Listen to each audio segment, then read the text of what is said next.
Inside the ring, a total villain. Outside the ring, he was my hero. He was my dad. He left a legacy.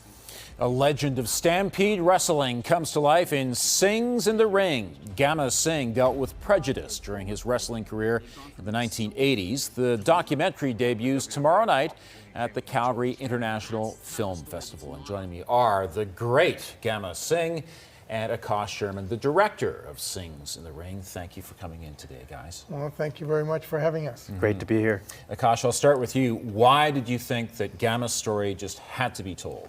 Well, it has kind of gone untold until now. Our mutual and cherished and departed producer, Sonny Sidhu, brought the story to me. And my father grew up watching this gentleman on screen, and my uncles, and he was a sports hero to them.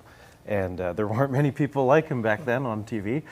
And this was amazing for me. I wasn't even alive during Stampede Wrestling, so I got to travel into the past and tell this wonderful man's story. Yeah, very cool. Now, Gama, you were a villain in the ring.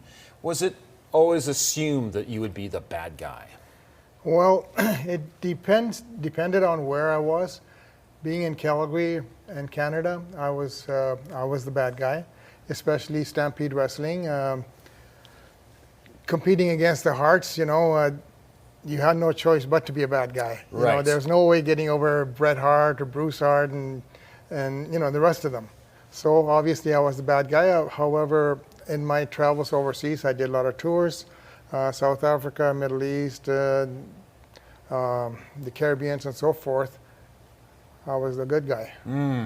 But here in Calgary, there was an element of racism as well. What was that like to deal with? Well, that's a very interesting question, because racism was quite strong back in the 80s. Even just walking down the street or even shopping, you would feel it. However, when Bruce and Ross approached me, they said I used to be a good guy on Stampede Wrestling. They said we want to switch you to be a villain. Well, I thought about it and I saw the opportunity. I said, let's go with the flow. Let's not fight it. Right. And I embraced it, and went along, and I became probably one of the biggest villains on Stampede Wrestling in those days. Why did you decide to walk away from pro wrestling? Well, I was, to be honest with you, I was wrestling the WWF for a while, and they had a very, very busy schedule. You're on the road like 21 days, and you'd be home for 3 days. And those 3 days, one day was spent traveling back to your home, and the third day was traveling back to your next fighting place. And I had just gotten married. My son, Raj, who is now wrestling, was just born. And my wife, I married a Puerto Rican girl, and I brought her here to Canada, and she didn't speak any English. And she didn't know anybody, and she was very, it's very hard on her being alone all the time and me being gone. So it was a decision that I had to make.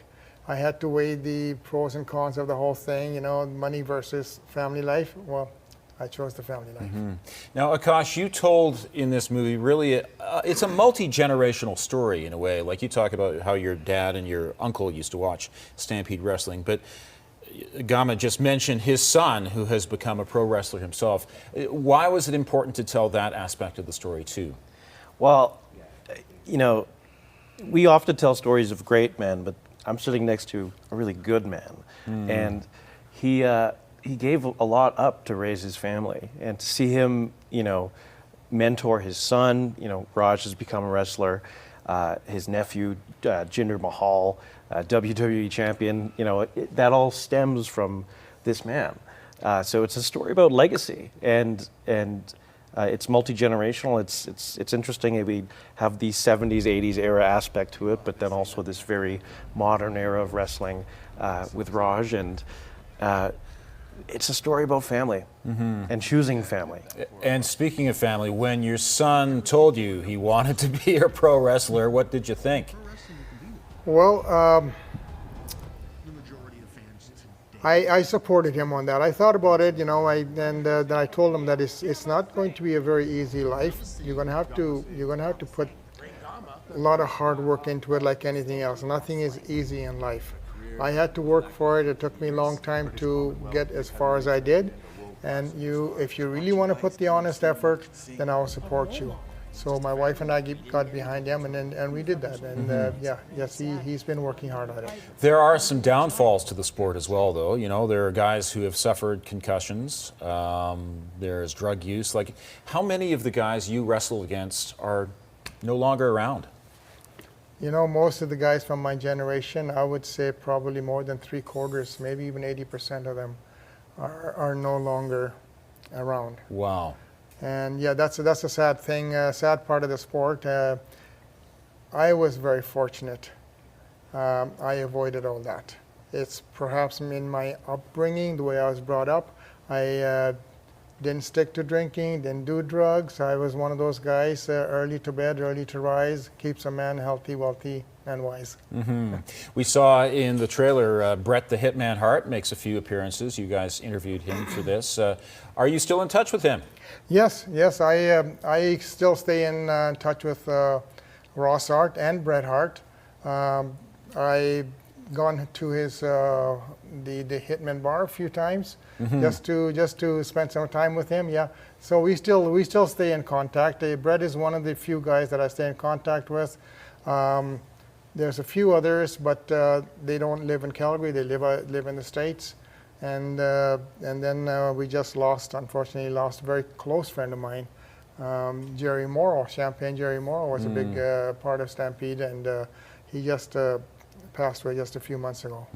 Well, it looks like a terrific documentary, and you'll be doing a Q&A with the audience as well after it debuts tomorrow night. Also, I understand it's up for a number of awards already. Yeah, we got nominated for 9 Alberta Film and Television Awards, which I'm chuffed. Yeah, we're really, really excited to share the film.